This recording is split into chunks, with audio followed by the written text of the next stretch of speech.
the moment, but it's a long way to go. So it could be Jody Scheckter for world champion in 1970. And that's John Watson. John Watson, who was in 9th position off the course. Is he going to get back on, James? No, Murray, I've had a bit of practice in situations like that, and you don't get out of that sand, no way. Well, on the side of the car, you can just see John What's Wrong is what the mechanics have painted, and there's Arnoux, René Arnoux in the pits. He was in 2nd position, clearly out of the race. The man who's had appalling luck in 2 races now because he lost a wheel in Holland. And at half distance almost, Scheckter, Villeneuve, Lafitte, 4th position Jabouille, 5th Clay Regazzoni in the Saudi Williams, and Niki Lauda in 6th position. Looking down onto the Rettificio, and the battle is now very much for 4th position, and it's between these two, Jean-Pierre Jabouille in the turbocharged Renault, and closing up on him fast, veteran, 40 years old, Clay Regazzoni, the 2nd oldest man in the race. The oldest is Brambilla. And Clay Regazzoni, the winner of the British Grand Prix, is chasing Jean-Pierre Jabouille, the winner of the French Grand Prix, for 4th position. And Jabouille is very unhappy about that motor car, I remind you, which is oversteering. It's his spare car, not the one he set up ideally for the race today. Jabouille then. Behind him, Regazzoni, turbocharged Renault, the Saudi Williams, for 4th position. Keke Rosberg in the Wolf. He's one of the back markers. He only qualified in 23rd position. So Rosberg away and down towards the Parabolica as Scheckter and Villeneuve and Lafitte. 1st, 2nd, and then Regazzoni's through. Up to 4th position. James, what's your comment on that? Well, I was in fact going to comment on the leaders there, Murray, because it's interesting to note that Lafitte now, sadly, seems to be struggling to stay with the 2 Ferraris. I suspect he's in some sort of minor mechanical bother. Maybe the balance of his car's gone off, any little sort of thing. He seems to be dropping back, which is rather taking the sting out of this race, unfortunately. And number 35 there is in 7th position. It's the young Italian Bruno Giacomelli in the new Alfa Romeo V12. And coming towards us, number 5, ex-double world champion Niki Lauda in the Brabham Alfa has got young Giacomelli just behind him, and Giacomelli is gaining all the time in this entirely new Alfa Romeo with the V12 engine. Another lap completed. Niki Lauda 6th over the line. Giacomelli 7th over the line. Down to the Rettificio. Lauda. And if Niki Lauda finishes this race, it'll be the first one he's finished for virtually the whole season. There's Giacomelli, and you can see that he is catching the 6th place man, Niki Lauda, in front of him. That's how close it is. And that on the left is Brambilla, and Scheckter, leading the race, is coming up to take the oldest man in the race. And it's Brambilla's first race since he crashed disastrously at the beginning of last year's Italian Grand Prix.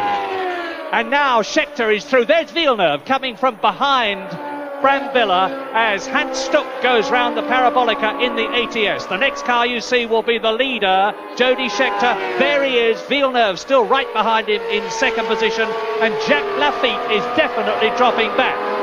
Yes, I'm afraid so, Murray. I wouldn't care to hazard a guess at what his problem is. It's obviously minor, but it doesn't need much to take just that little bit of edge off.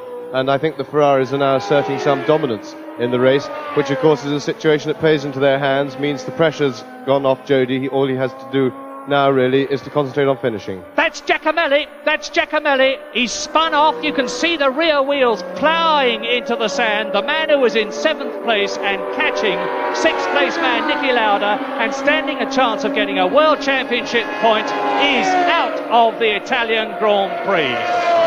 Now, Giacomelli will undoubtedly, yes, goes right up to his ankles in sand as he plods across the Parabolica. Yes, well, that's been a great success, that sand. They've had that there for some years. It's a large runoff area, and it stops the cars fantastically quickly. And I really think that the safety people in motor racing should give some thought to using that as much as possible in other places, because you come down there very fast, and it stops the car really quickly. And now the 2 Ferraris, Scheckter with Villeneuve, are clear of Jacques Lafitte in 3rd position. And they're giving us a motor racing demonstration of the type that we saw so many times last year. Only then it was Mario Andretti and Ronnie Peterson in the 2 Lotus 79s. And that's Clay Jones! Alan Jones it is. Alan Jones is back in the race. After electrical problems, he's more than 2 laps behind Niki Lauda, but he's caught him, he's going to pass him, he's broken the lap record, 1 minute 36.3. He is the fastest man on the course at Monza at the moment, and he is ploughing through the field.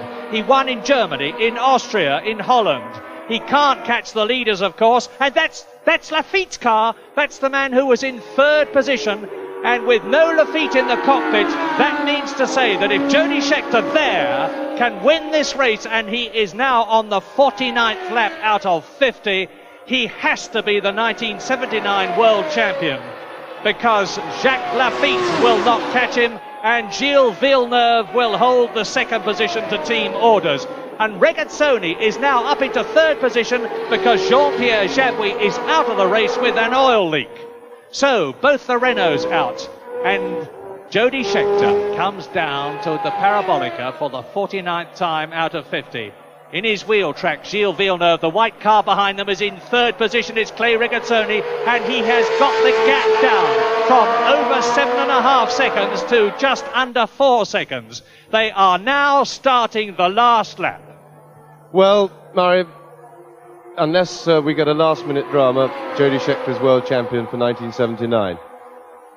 As I see it, it's not been a great year, but it's been a reward for thorough hard work by Jody and a long career at the top. He's been knocking on the door. He very nearly won the championship in his first full season in 1974, which was a fantastic attempt. He's driven very steadily. He's taken advantage of other people's mistakes. Other drivers have had their chances, particularly Villeneuve this year. He's been a bit over exuberant, and Jody has kept ploughing steadily on, picked up the points. Ferrari reliability has been 100% for him, which is a fantastic achievement, and I think he thoroughly deserves it. He'll be a worthy world champion. What a magnificent day for the gigantic Italian crowd. A win for Ferrari, for Scheckter. 2nd place for Ferrari, for Villeneuve. And in 3rd position, if he keeps it up, Clay Regazzoni, ex-Ferrari team man who has himself won the Italian Grand Prix, now in 3rd position in the Saudi Williams, and there he is. Into the Vialoni for the last time, into Ascari for the last time. Accelerate up through the gears from 4th to 5th to 160 miles an hour, into the Parabolica for the last time. Regazzoni getting closer and closer, but not close enough. The crowd roars, and well they might, because this is the last corner of the 50th Italian Grand Prix, and it's the corner and the straight that is going to make Jody Scheckter world champion of 1979 as he wins the Italian Grand Prix. Villeneuve 2nd, and in 3rd place in the Saudi Williams, Clay Regazzoni.